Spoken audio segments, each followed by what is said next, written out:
Nous sommes le 16 novembre 2024, cher peuple d'Afrique. Comme d'habitude, recevez nos salutations. Un agent de la DGSC, du nom de code, Marcus Bersea, un nom quelque chose comme ça, excusez-nous, a-t-il été interpellé au Niger? C'est l'information qui nous est parvenue. Et son interpellation a eu lieu le 13 novembre 2024. Nous sommes le 16. Donc, c'est le 15 novembre que l'information a été rendue publique. Pourquoi avoir mis à peu près 48 heures avant de rendre publique l'information? Vous savez, c'est pour pouvoir bien vérifier, recouper les informations, les renseignements, mettre beaucoup de choses ensemble, être sûr qu'on tient la bonne personne. Parce que c'est un expérimenté. Il est âgé de 53 ans. Et Bersea, c'est juste son nom de code. Il a un autre nom qui est derrière. Il opère au Niger. Maintenant, il faudrait voir le cadre dans lequel il a été interpellé. Il me semble que les autorités du Niger, d'après les informations que nous avons reçues, sont en train de lancer un filet. Ils sont en train d'apprendre, ils sont en train d'interpeller beaucoup d'agents étrangers qui opèrent en territoire du Niger contre la stabilité du Niger. Et lui, il n'est peut-être qu'un nom, peut-être le plus vite qui a été cité. Il y a d'autres qui sont en bas, qui ont été interpellés. N'oubliez pas que les services de renseignement du Niger sont des services de renseignement très très développés. Le général Abdourahmane Tiani, son excellence le président du Niger, il avait donné des informations précises sur la livraison d'armes à Boko Haram. Il avait cité des noms de localités avec de très bonnes précisions. Et d'ailleurs, certains renseignements qu'il a révélés au grand public, c'est des renseignements, nous disons comme ça, n'ont pas été démentis par l'agent macronienne. Qu'est-ce que l'agent macronienne a dit? L'agent macronienne parle de fuite au sein de leur service. Qu'il y a peut-être sans doute, c'est une façon de dire, mais dans le langage des renseignements, voire des militaires, quand on dit qu'il y a fuite des gens, non, ça montre qu'il y a des tops. Ils veulent dire que le Niger a infiltré la DGSC, que le Niger tient leur service de renseignement. C'est pourquoi le nombre d'avions qui avaient atterri au Bénin, les bâtiments qui avaient été loués au Bénin pour l'agression contre le Niger, des militaires qui avaient été déployés en Côte d'Ivoire. D'ailleurs, l'autre jour, le représentant spécial de M. Emmanuel Macron pour ces questions, il a confirmé qu'ils avaient déployé 2000 hommes qui étaient prêts à s'attaquer au Niger. 2000 hommes pour participer aux opérations contre le Niger. Donc, or, le président du Niger avait donné toutes ces informations au début. Les médias propagande, les médias d'influence disaient « Ah non, c'est faux, c'est une propagande, il n'y a pas de preuves, apportez des preuves. » Mais depuis que leur maître, la gente macronienne elle-même, elle a confirmé, c'est silence radio, on passe à autre chose. Donc, c'est des informations qui avaient été déjà données par les autorités du Niger. Et là, maintenant, nous sommes dans ce qu'on appelle la mise en œuvre, dans la phase pratique. Ces agents de renseignement repérés sont en train d'être interpellés. Et Marcus Bersea, excusez-nous du terme, de son nom de code là, qui a été interpellé, évoluait derrière avec des faux papiers. C'est ce qui a facilité son arrestation. Il n'avait pas de bons papiers. Je me demande que la DGSC aussi est tombée maintenant tellement bas, tellement ils n'ont plus les moyens, de telle sorte qu'ils ne sont même plus à mesure de faire des vrais faux passeports pour leurs agents. Sinon, appréhender un agent de renseignement d'un service de ce genre, juste parce qu'on s'est aperçu qu'il a des faux documents sur lui, ça dépasse des trucs. Mais ça montre tout simplement les difficultés actuelles du régime macronien, pourtant, qui jure de vouloir recoloniser l'Afrique. Voici tous les bras de fer qu'il y a. D'autres agents de renseignement ont été repérés, ont été détectés. Le président Abdourahmane Tiani avait cité des noms. Certains sont au Nigeria, d'autres au Bénin, dans beaucoup de pays tout autour du Niger. Beaucoup ont été identifiés et repérés. N'oubliez même pas que le fameux Akounchi, qui voulait déstabiliser le Burkina, qui a été interpellé avec des chefs terroristes, c'est le Niger qui les avait interpellés. Donc les services de renseignement du Niger, les services extérieurs du Niger, travaillent réellement dans ce sens. Et même lors de la fameuse opération Serval 2012-2013 au Mali, mais c'était en grande partie les renseignements du Niger Donc le Niger, dans l'AES, ça c'est un point fort. Les renseignements du Niger peuvent réellement bénéficier au pays de l'AES. Si vous voyez que nous sommes en train de déquiloter toutes ces puissances impérialistes, c'est parce qu'il y a des renseignements fiables. Si vous mettez les renseignements des 3 pays de l'AES ensemble, dites-vous que Macron ne peut tout simplement pas dormir. Vous voyez, il a vieilli plus que son âge. Oui, il a vieilli. Macron est aux abois. Il a nommé, on a vu toutes les personnes nommées ici, représentants des Sahel et autres. Ça ne va rien changer. Dans les coulisses, ils sont en train de vouloir discuter avec les pays de l'Est, mais ça va passer. La réponse, évidemment, c'est non. Même la junte téboulienne, l'Algérie, voilà, dans les coulisses, mais on va pas prendre les devants. Nous attendons quand les choses sont officielles. En ce moment, nous allons commenter. Maintenant, que font tous ces agents de renseignement dans les pays du Sahel, tous ces espions? Les informations concordantes montrent que c'est des agents qui ont en forme principalement la formation et les renseignements des groupes terroristes. Comment les former? On a vu, et le président du Niger en a parlé. Ils font des mises en scène d'enlèvement.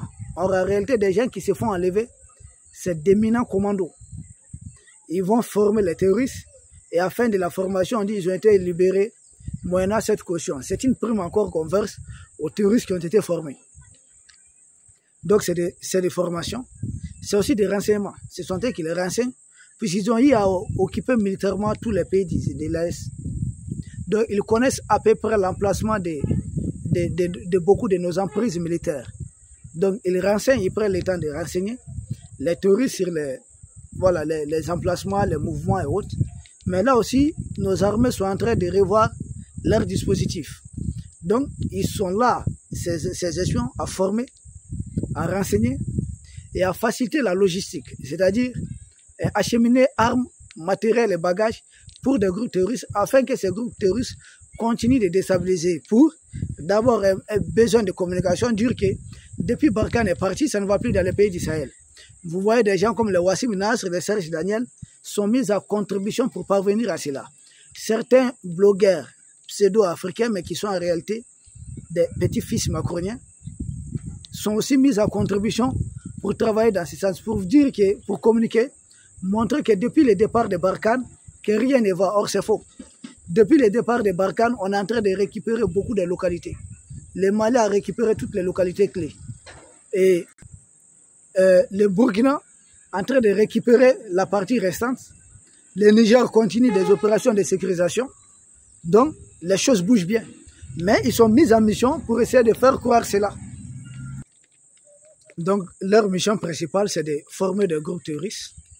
Et je pense les représentants du Niger, son Excellence le ministre Bakary Yaou, lors de l'Assemblée générale des Nations Unies, avait dit ouvertement, avait critiqué le fait que la France, pour lui, la France était en train de former des groupes au niveau de ses bases militaires. Nous avions dit qu'à la suite de l'opération Serval, les centres du Mali ne connaissaient aucun problème de déstabilisation. C'est lorsqu'on a signé le fameux accord d'Alger, on a autorisé toutes les bases que des touristes ont commencé à venir envahir les centres du pays, du Mali. Donc, que font toutes les bases ici? Pourquoi ces bases-là sont secrètes? Pourquoi nul n'a le droit d'entrer dans ces bases-là? Ils sont les seuls à avoir des réponses, ils le savent. Donc, les autorités du Niger, tout comme les autorités du Burkina, du Mali, d'ailleurs, il y a une plainte du Mali qui attend toujours la France au niveau du Conseil de sécurité des Nations Unies pour soutien au terrorisme. Cette plainte, elle est toujours valable. Pourquoi la France ne nous a jamais permis de nous faire ridiculiser à l'ONU si ce n'est pas vrai? Elle a laissé avoir la réponse. Donc le Niger a mis la main sur ses agents de renseignement et les autorités du Niger ont annoncé que ça c'est juste un début, que les opérations vont se poursuivre, les opérations vont continuer. Et nous disons bravo aux autorités du Niger et tous nos encouragements. Tous nos encouragements, c'est l'AES qui gagne. Et quand vous voyez que des agents de leurs espions sont interpellés, même avant ça, il y a juste une ONG de la France qui a été suspendue. Pourquoi? Pour quelle activité menait cette ONG? Vous avez la réponse. C'est une ONG française encore. Donc le Niger n'a pas une politique anti-française, mais le Niger a une politique anti-politique de déstabilisation de la France, des pays du Sahel. Et tous les pays du Sahel ont des mêmes mesures.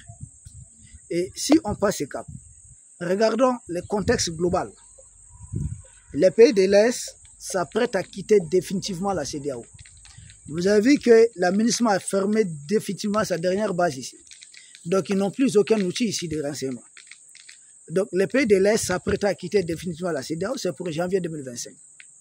Ce que nous savons, des informations dont nous disposons, les politiciens qui ont été interpellés ici, d'autres qui sont peut-être en train d'être interpellés, et le fait de vouloir banaliser la tentative de déstabilisation du Burkina, j'ai vu même quelqu'un sur New World, c'est quel plateau au Togo là-bas, qui dit non, que c'est un film.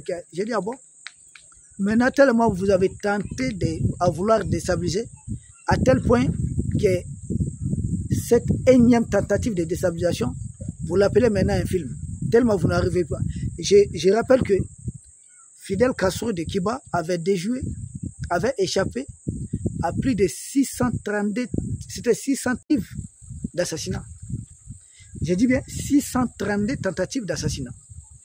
Donc pour nous qui sommes à 10 ou 15 là, vous voyez comment le chemin est encore long devant nous. Ils sont comme ça, ils ne sont pas à leur première fois, ils ne sont pas à leur deuxième fois, c'est leur habitude, ils ont pour habitude de vouloir déstabiliser les pays qui les tiennent tête. C'est quand ils échouent qu'ils vont parler de négociations, de discussions. Et même là, le fait qu'ils parlent de discussions dans les coulisses, non, ne vous trompez pas. Ils ont un seul agenda aujourd'hui. Parce que si les pays de l'Est se retirent de la CEDEAO définitivement en 2025, ils n'auront aucune raison à mettre dorénavant leur bouche dans nos affaires à travers la fameuse CEDEAO. Donc pour eux, il faut tout faire pour renverser un des régimes en place avant janvier 2025.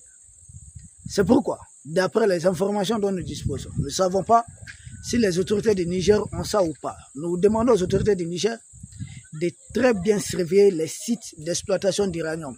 Ce n'est pas gratuit que Arlit Orano s'est précipité à fermer tout, en tout cas, même les derniers sites. Donc, à vous de vous préparer. Préparez-vous, nous savons l'information que nous sommes en train de donner. Protégez tous les sites clés du Niger. Ils ont un plan global de vouloir déstabiliser l'AS avant janvier 2025. Mais ils ne vont pas réussir. Si vous voyez qu'ils sont implantés, on avait parlé d'une base autour de Kouré-Malé en Guinée. Il y a deux autres bases. Oui. Une allant vers la frontière du Libéria, l'autre vers la frontière de la Sierra Leone. Et je vais donner d'ailleurs les noms des localités. À la fin de la présence, j'ai enregistré les noms dans ce téléphone. Soit à la prochaine émission, je vais d'ailleurs commencer par cela. Donc c'est des gens qui envisagent sérieusement. Et au Burkina, 5 milliards, c'est bel et bien une réalité. C'est bel et bien une réalité. Mais ils ont échoué. Puisqu'ils ont échoué, qu'est-ce qu'il faut faire? Dans la guerre de l'information et de la communication, il faut banaliser. Il faut faire croire que non, c'est pas vrai, c'était un montage. Dieu merci que le président Ibé, Dieu merci que le régime du Burkina, le pouvoir en place au Burkina, a été très vigilant. Mais nous disons aux autorités de l'AS, n'ayez pas pitié. N'ayez pas pitié. Ces gens-là qui nous affrontent, ce n'est pas des gens qui ont pitié. Et nous mettons en garde, une fois de plus, les pays qui prêtent leur territoire à des colons pour vouloir déstabiliser les pays de l'AS. S'ils n'arrêtent pas, nous demandons aux dirigeants de l'AS d'appliquer la réciprocité. Est-ce que ça c'est compliqué? C'est compliqué ça? Ce n'est pas compliqué. Quelqu'un qui tient, ton voisin qui dresse un chien méchant pour te terroriser chez toi. Mais s'il ne veut pas entendre raison, il faut faire la même chose. S'il a dressé un chien méchant, à ton tour, il faut dresser des chiens méchants. Et comme ça, on saura. Chacun aura une raison en ce moment d'attacher son chien. Il y a des gens qui n'attendent que cela. Donc, nos encouragements aux autorités du Niger, c'est un débit. D'autres agents, nous savons qu'ils veulent se déployer à partir de la Libye, mener des opérations de sabotage contre les mines d'uranium du Niger. Ils veulent saboter parce qu'ils disent s'ils sont privés de cela, ils ne vont pas laisser ça aux Turcs ou aux autres, ou au Niger même d'exploiter. Ils veulent saboter cela et à partir de la Libye. Il y a d'autres informations. Ils ont un sérieux plan de vouloir déstabiliser l'ensemble des pays de l'Est. Le Niger, le Burkina, le Mali. Pour ce qui concerne le Mali, ils ont mis en œuvre des mercenaires politiques et de communication pour essayer de déformer. Mais vont-ils réussir leur mission? Personnellement, je ne pense pas. Il y a beaucoup de volontaires maliens. Je suis peut-être infime dans ça. Il y a beaucoup de volontaires maliens très patriotes, très convaincus, dans différentes langues du Mali, qui sensibilisent nos populations. Et les populations comprennent bien. Les médias d'influence étant déjà fermés, bannis d'ici, donc ça ne va pas fonctionner. Chers peuples d'Afrique, nous vous remercions. Demain, j'ai une émission chez Gandhi, c'est en langue nationale. Donc vous et moi, on va se retrouver sans doute le lundi. Je vous remercie et à très bientôt.